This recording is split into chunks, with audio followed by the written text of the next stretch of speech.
Good morning student, मैं धनवंती पहलीवाल आप सबका स्वागत करती हूँ। ऑनलाइन क्लासेस में हम आपके सामने लेकर आए हैं जैसे क्लास 8 का चैप्टर 9 राष्ट्रीय आंदोलन 1947 तक पार्ट 2।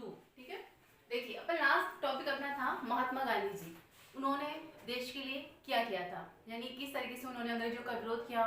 वो दक्षिण अफ्रीका से आने के बाद उन्होंने जो नस्ल विभेद कह सकते यानी रंग भेद की जो नीति थी उसका उन्होंने विरोध किया और कहा कि नहीं, किसी को भी रंग के प्रति लेकर किसी के साथ कोई भेदभाव नहीं होगा। और देश में उन्होंने कौन कौन से आंदोलन किए, नमक सत्याग्रह किया, सविनय अवज्ञा आंदोलन किया और किस तरह से उन्होंने अंग्रेजों का विरोध किया।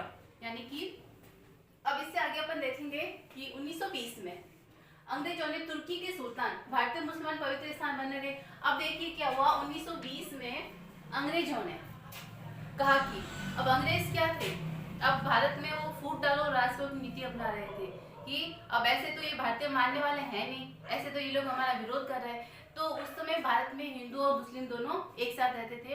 तब उन्होंने हिंदू और मुसलमानों को आपस में झगड़ा करवाने की बात सोची और मुसलमानों को भड़काया हिंदुओं के खिलाफ कि जो हिंदू है वो भारत में ज्यादा वर्चस्व स्थापित कर रहे हैं और मुसलमानों का यहाँ पर कोई स्थान नहीं हो रहा है। तो उस समय मुसलमानों ने अंग्रेजों से कहा कि जो हमारा तुर्की में जो मुसलमानों के स्थान थे वैसे वैसे भारत में भी हमारे धार्मिक स्थल बने रहे, उनको कोई भी नष्ट नहीं करे। नेक्स्ट, अब ये रीजन जो खिलाफत आंदोलन हुआ था ये उसका मुख्य कारण रहा है।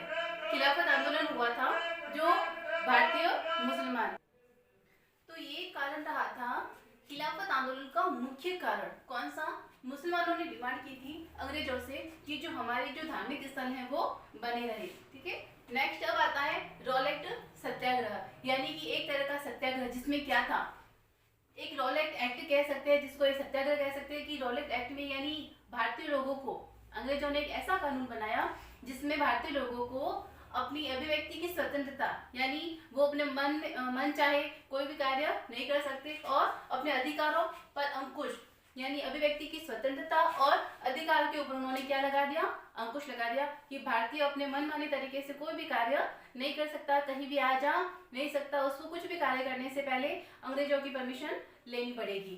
तो ये था रॉलेट एक्ट कह सकते हो या रॉलेट सत्याग्रह। अब देखिए ये जो एक्ट बना, ये जो सत्याग्रह बना, इसके लिए इसका विरोध किया गया। इसका विरोध हुआ 6 अप्रैल 1919 में। क्यों? कि सभी भारतीय अपने आप को स्वतंत्र मानना चाहते थे, वो नहीं चाहते थे कि हम अंग्रेजों की मध्यस्थ में आकर काम करें, या कहीं भी आना जाना होता था वो अंग्रेजों की अनुमति लेकर उनको आना जाना होता, उनको पसंद नहीं था। तब उन्होंने इसका विरोध किया जिसे कहा गया विरुद्ध सत्याग्रह 6 अप्रैल 1919। किसके खिलाफ? रॉलेट सत्याग्रह या रॉलेट एक्ट के खिलाफ। ठीक है, नेक्स्ट है 13 अप्रैल 1919। ये घटना सभी विद्यार्थियों को पता है कि इस दिन क्या हुआ था। जलियांवाला बाग हत्याकांड के नाम से जानी जाती है। इसको क्या कहते हैं अपन?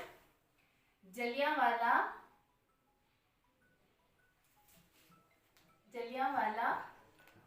बाग हत्याकांड।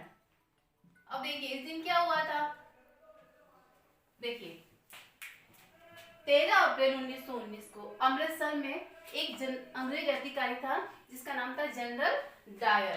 क्या नाम था? General Dyer. उन्होंने एक जलियांवाला बाग में काफी भारतीय इकट्ठा हुए थे जो एक सभा आयोजित की गई थी। उस सभा में काफी भारतीय बैठे थे, तो उन्होंने अकस्मात बिना कुछ कहे उन्होंने फायरिंग शुरू कर दी, यानी गोलाबारी शुरू कर दी। उसमें काफी लोग मारे गए, काफी भारतीय उसमें मर गए, जिसमें महिलाएं, बच्चे और बूढ़े भी शामिल थे। इसलिए उसको एक नाम दिया गया था जलियांवाला बाग हत्याकांड। ये एक ऐसा हिंसक हत्याकांड था जिसमें कई महिलाएं, कई बच्चे और कई बुजुर्ग उसमें मारे गए। ये घटना कब हुई थी? 13 अप्रैल 1919। कहाँ पर? अमृतसर, पंजाब में। ठीक है, अब देखिए ये जब घटना हुई तब जो रविंद्रनाथ टैगोर थे, रविंद्रनाथ टैगोर, उन्होंने क्या किया था, अंग्रेजों द्वारा उनको एक उपाधि मिली थी जिसका नाम था नाइटहुड। नाइटहुड उपाधि थी।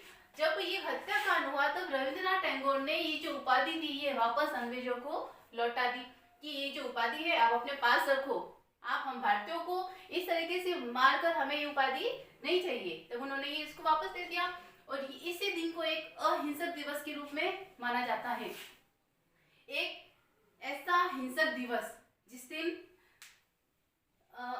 जो कह सकते हैं काफी महिलाएं, बच्चे और बुजुर्ग मार दिए गए थे। जनरल डायर एक अंग्रेज अधिकारी के द्वारा ऑर्डर देने पर अचानक गोलाबारी शुरू कर दी गई थी।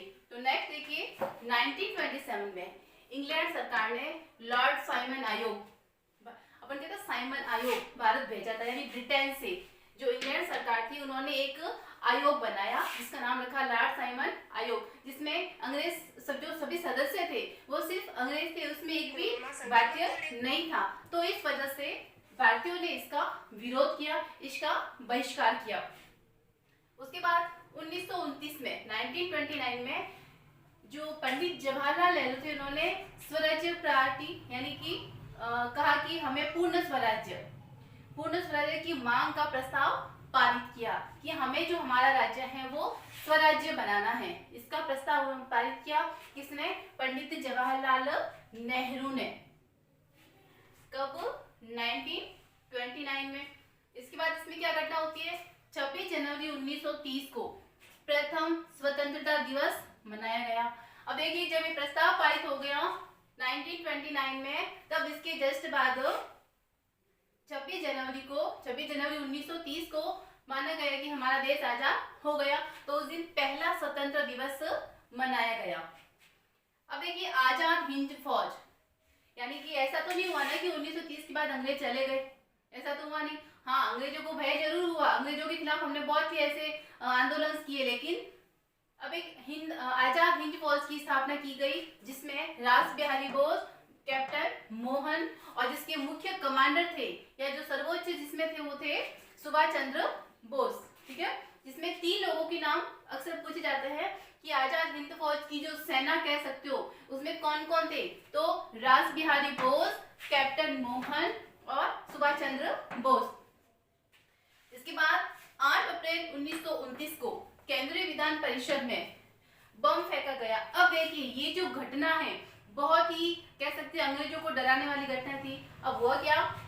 केंद्रीय विधानसभा परिषद में बैठक चल रही थी और उसमें जो कह सकते हैं एक अचानक बम फेंका गया।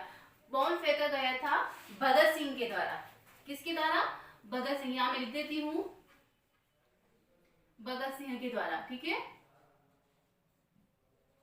इन्होंने अचानक बम फेंका। बम फेंकने के बाद उनका रीजन क्या था? उन्होंने ये कहा कि बहरे कानों को सुनाने के लिए धमाका, यानी अंग्रेज जो थे वो भारतीयों पर अत्याचार कर रहे थे। उनकी जो भारतीय थे वो कह रहे थे अंग्रेजों से हमारे जो ऊपर जो भी अधिकार है, प्रतिबंध है वो सारे हटा दीजिए, हमें स्वतंत्र कर दीजिए, हमें अपना स्वराज्य दे दीजिए। वो उन बातों को नहीं सुन रहे थे। तो उनके कानों को खोलने के लिए भगत सिंह ने एक बॉम्ब ब्लास्ट किया था। कहां पर? केंद्रीय विधान परिषद में। और ये किसके लिए कहा है? अंग्रेजों के लिए, यानी अंग्रेजों के बहरे कानों को सुनाने के लिए धमाका। ये किसने कहा?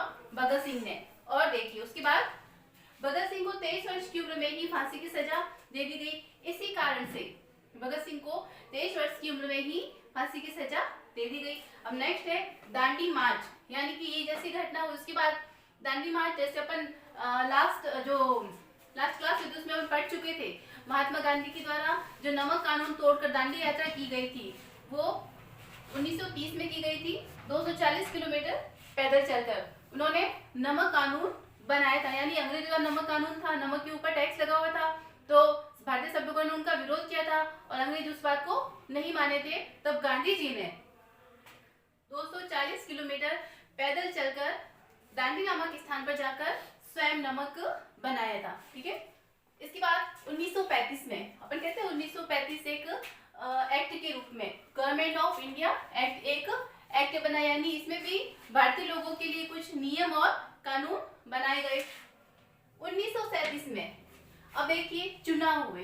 अब जो 1935 में गवर्नमेंट ऑफ इंडिया एक्ट बना, इसमें एक चीज बताई गई थी कि हिंदू और मुस्लिम जो दोनों संप्रदाय एक थे, इसका विभाजन नहीं हुआ था उस समय, क्योंकि मुस्लिम हिंदू और मुस्लिम दोनों संप्रदाय भारत के अंदर ही थे। पाकिस्तान का विभाजन बाद में हुआ था। तब इसमें चुनाव की बात की गई थी और 1937 में जब चुनाव हुआ तब उसमें से 11 जो प्रांत थे वो कांग्रेस के हो गए और पीछे के 7 थे जो मुस्लिम समुदाय के हो गए। तो समझने वाली बात है, इसमें बहुसंख्यक कौन से हो गए, कांग्रेस, और 7 प्रांत यानी वो मुस्लिम संप्रदाय, तो इसमें मुसलमानों को अल्पसंख्यक कहा गया। तो जैसे ही ये वो चुनाव हुए उसके बाद मुस्लिम लीग में या मुसलमानों के मन में एक भेदभाव वाली बात आ गई कि हमारी संख्या बहुत कम है और कांग्रेस की संख्या ज्यादा है। तो यहाँ से इनमें आपसी टकराव शुरू हो गया, कांग्रेस और मुस्लिम दोनों में फासला बढ़ा, यानी दोनों का फासला बढ़ता गया। अब इसका जो ये सारा करवाया अंग्रेजों ने। अंग्रेजों का यही था कि भारत में फूट डालो, तो उन्होंने फूट डाली, लेकिन भारत के जो क्रांतिकारी थे जैसे महात्मा गांधी जी, उन्होंने हार नहीं मानी। उन्होंने एक आंदोलन चलवाया, भारत छोड़ो आंदोलन, 9 अगस्त 1942 को। उन्होंने भारतीय जनता को जागृत किया, अंग्रेजों को कहो कि भारत छोड़ो, जिसमें उन्होंने एक और बात कही थी, करो या मरो, करो या मरो। मतलब कि अंग्रेजों को कैसे भी तरीके से भारत से भगाना है। पर उन्होंने एक और शब्द का उपयोग किया था, अहिंसक तरीके से, यानी हिंसात्मक नहीं होना चाहिए। अहिंसक कह सकते हैं विरोध किया था, अहिंसक तरीके से, यानी अस्त्र का उपयोग नहीं होना चाहिए। सिर्फ हमें नारे लगाना है कि अंग्रेजों भारत छोड़ो, करो या मरो। जैसे अगर हमारे डिमांड करने पर कोई अंग्रेज दिखाई थप्पड़ मारता है, एक गाल में थप्पड़ मारेगा तो दूसरा गाल आगे करो, लेकिन उसके वापस अहिंसा का या कह सकते हो हिंसक तरीका नहीं अपनाना है। ठीक है, अब स्वतंत्रता और विभाजन की ओर 1940 में मुस्लिम लीग स्वतंत्र राज्य की मांग करने लगा। ऊपर अपन पढ़ चुके हैं, 1937 में जब चुनाव हुआ तब अल्पसंख्यक और मुस्लिम लीग हो गए। तब उन्होंने क्या किया कि अपने स्वतंत्र राज्य की मांग की, लेकिन उसमें पाकिस्तान शब्द का उपयोग नहीं हुआ था। 1946 में मुस्लिम लीग ने पहले तो मांग की उसने, लेकिन उसके 6 वर्ष बाद जब कोई कार्रवाई नहीं हुई तब उसने एक आंदोलन किया। आंदोलन के बाद फाइनली 1947 में भारत और पाकिस्तान का विभाजन हो गया, पाकिस्तान स्वतंत्र राष्ट्र बन गया। अब विभाजन का विरोध किसने किया था, देखिए, बादशाह खान द्वारा। बादशाह खान एक ऐसे व्यक्ति थे जो सबसे विद्रोह मतलब विरोध, यानी वो बंटवारे के पक्ष में बिल्कुल भी नहीं थे। एक क्वेश्चन बन के आता है कि भारत पाकिस्तान के विभाजन का विरोध किसने किया था, तो एक नाम आएगा बादशाह खान। ठीक है, इसी के साथ अपना चैप्टर कंप्लीट होता है, पार्ट 9। आप इसका स्क्रीनशॉट लेके इसके नोट्स कॉपी में कर सकते हैं। धन्यवाद।